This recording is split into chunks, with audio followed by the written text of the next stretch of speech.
The industry doesn't want you to know the truth about what you're eating, because if you knew, you might not want to eat it. GMO stands for genetically modified organisms. The GMO foods' impact on the environment, that's without question. They feed hormones to chickens and beef and all kinds of animals to make them grow quicker. They are taking the DNA and modifying it and altering it. And so they're altering it with other, perhaps protein sources or other DNA. So GMO foods have a potential risk of being of having higher allergens to it. Because a lot of the corn that's grown ends up going into the water, and water tests have been done not too far from GMO farms where they've got very high rates of chemicals that humans just should not consume. I've been dealing with a lot of food-related challenges over the course of my life. So I'm lactose intolerant, gluten intolerant, and I have a pretty severe form of IBS, or irritable bowel syndrome. If I'm eating food that I'm allergic to, it's going to impact my microbiome, which is my gut lining or my gut, or the status of my intestinal tract, which is where all my absorption of nutrients occur. Because of all these people that put all that crap in the food that I can't eat naturally, this is what I have to do. So you got everything you can possibly imagine. You got some chapstick, you got some hand lotion, you have some prescription stuff, you have some antispasmodics for IBS. You have lactate pills that I take for lactose intolerance. If there's also a question that it increases intestinal permeability, again, similar to the pesticide organic issue. It's just, I don't think anyone really understands what it's like unless you're going through it. So, the pains, the cramps, being tired, being run down, having to run in and out of the bathroom. It's just, that's a part I get emotional about, right? Because you want to feel good, you want to be well, I want to be there for my wife and kids. And people believe that the cancer rates in the United States have risen partially, not solely, but partially due to pesticides in our food, along with hormones that are injected in the meat that we consume. And for farmers that live in certain areas, to whereas like the pesticides are sprayed from above, they've seen birth defects in children that they've had. So it's not a good sign for something that, again, we consume into our bodies.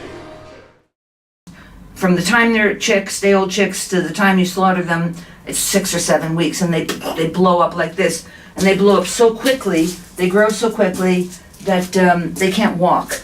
And so they just sit there on their breasts. And they've been bred to have large breasts, so that everybody wants white meat in this country. So these chickens have large breasts. It's more commercially valuable, I guess, or in the world of commercial chickens. And they grow so fast that they can't walk, so they sit there and they eat from a feeder in front of them, and they're sitting in their own manure all the time on the ground.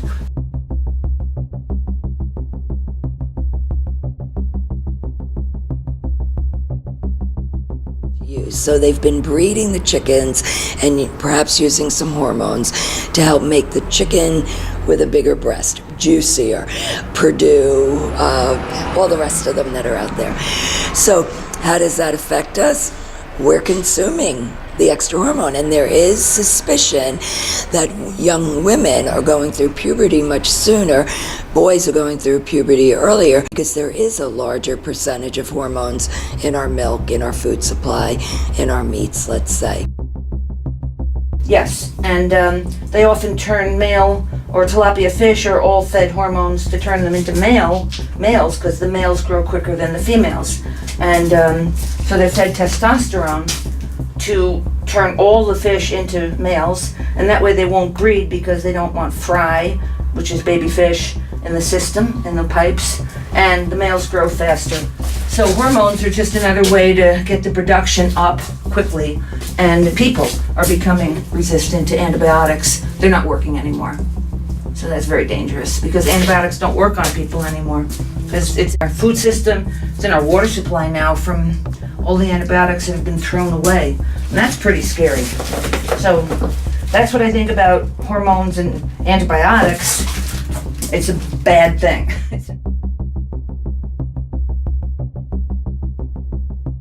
Modifying, a food, like manipulating the actual genome of the food. I think it was for money. Wheat, for example, was to make it grow bigger and bushier. With the tilapia and salmon we spoke about earlier, it's to make bigger fish so you can sell it, make more money per pound. And, so I think it's money overriding, our health. Absolutely. We are a capitalistic society. There's no question about it. So you have to take that into consideration. The bottom line does count. Profit of our corporations does count, but they need to figure out a balance of that. So if the consumer is asking for larger portions, the industry is certainly going to provide it for them.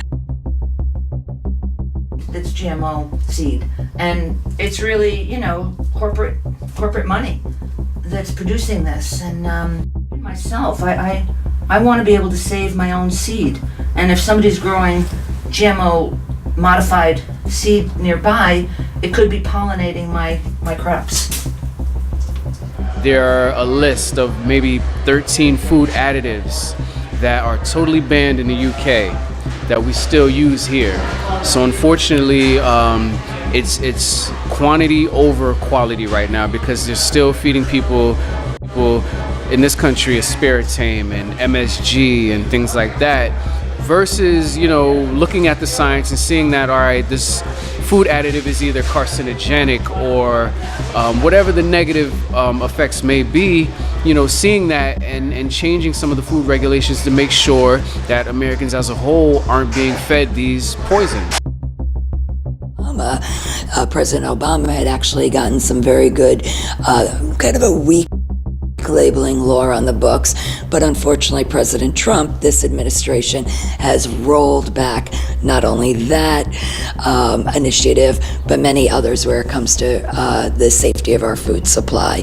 The big issue, though, is that labeling. None of these foods are labeled, and so the consumer doesn't know if they're consuming genetically modified foods or not. And the only way to truly guarantee that you're not consuming GMOs is to buy foods that are 100% organic. We've been in business for about 4.5 years.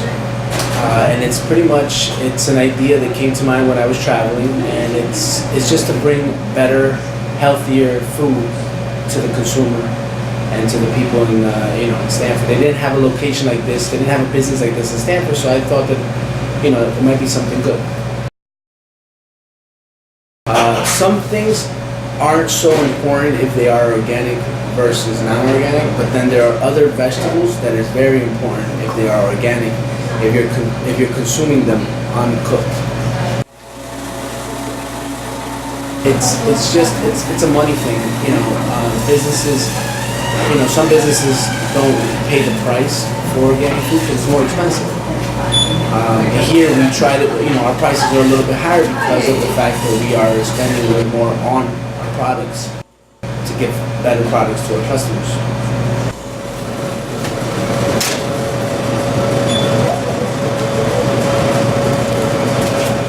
In the short term, in the present value, it's more expensive to buy, let's say, organic than in the long term. It's more expensive.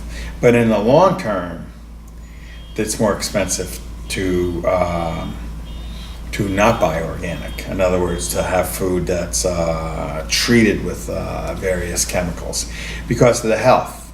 So you can't measure those costs, So if I spend a lot of money, more money on my groceries or in my restaurant to serve my customers on organic food, it's costing me more now.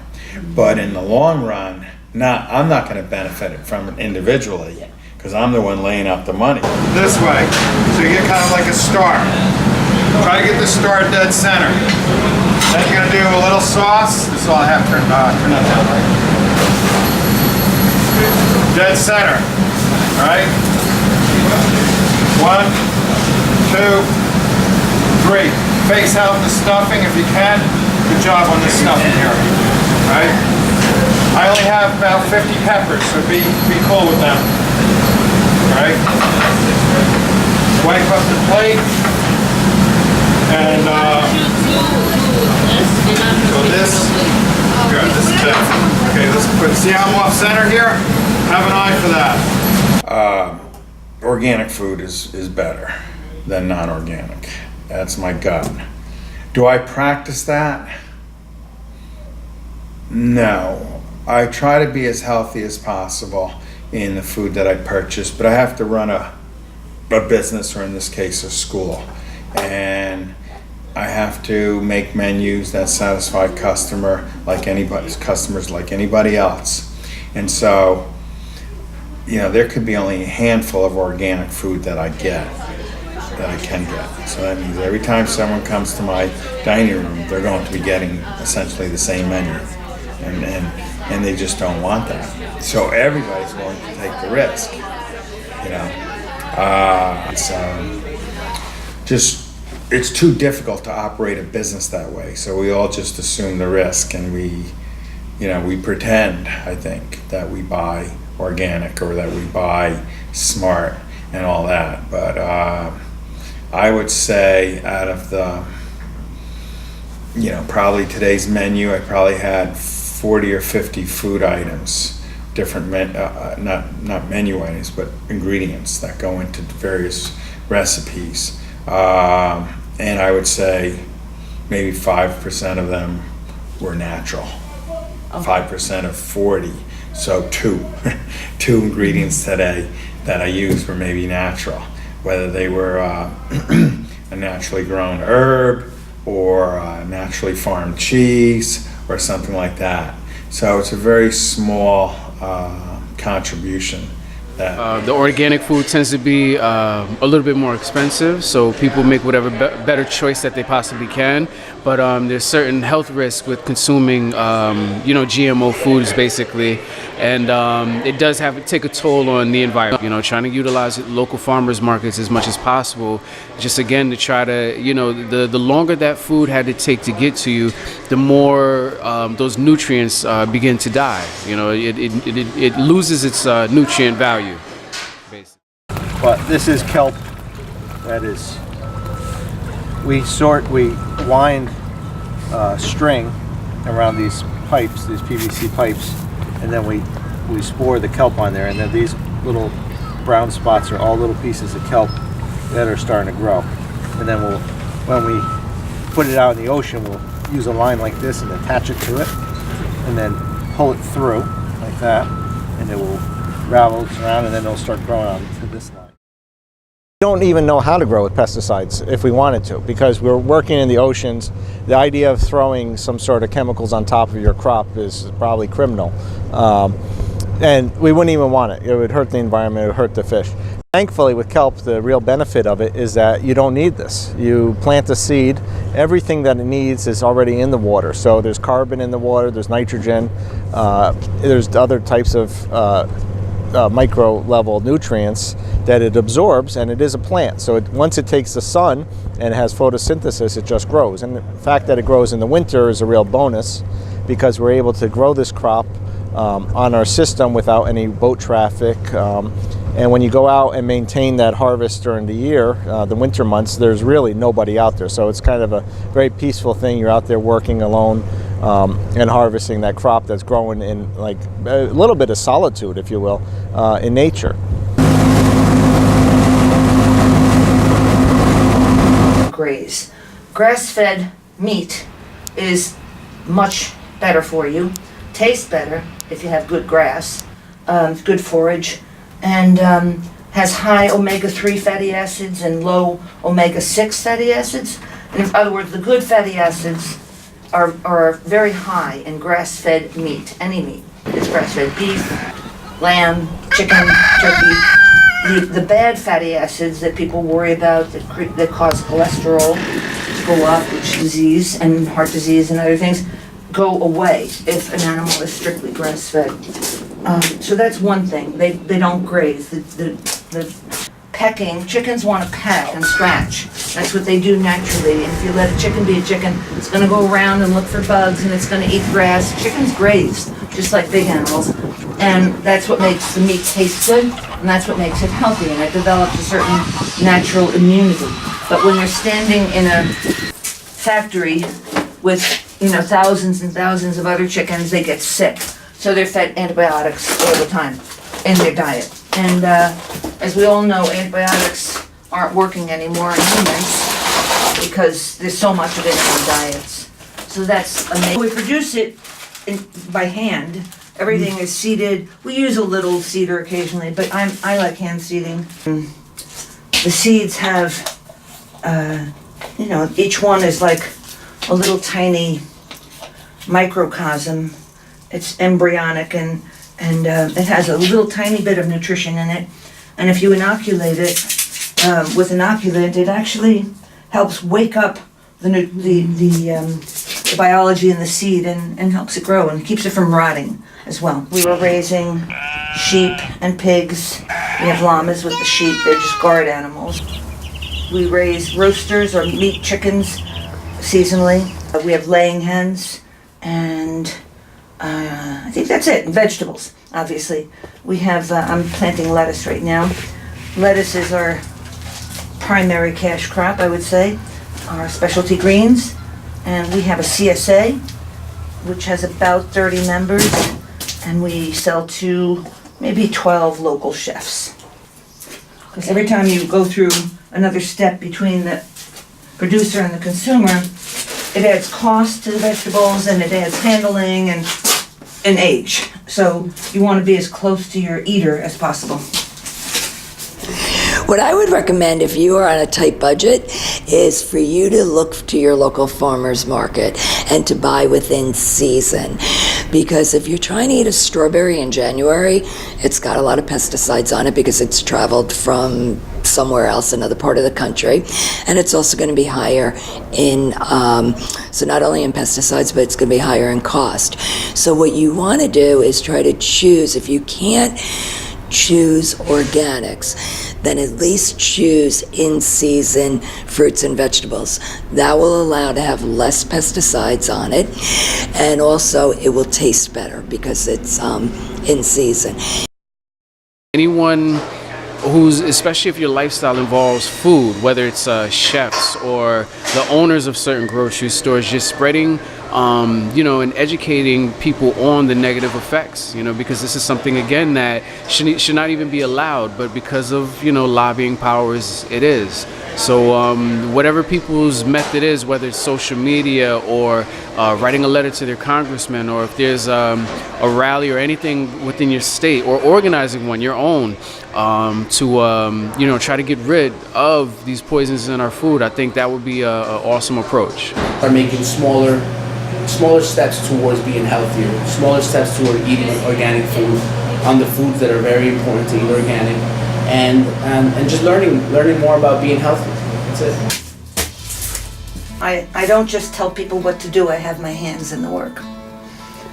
If you're in Fairfield County or Connecticut, you can actually access a program, White Wave, which had been started by Michel Nashan, who is a celebrity chef. He owned the dressing room in Westport with Paul Newman, and he went out and created a framework for people who, not White Wave, Wholesome Wave, Wholesome Wave, where people on food stamps could get these vouchers to go and buy organic produce or go to their farmer's market and purchase fresh fruits and vegetables. And so a program like that, if that could gain traction across the country, would be beneficial to help, again, people who can't afford to purchase organic could actually have access to healthier foods.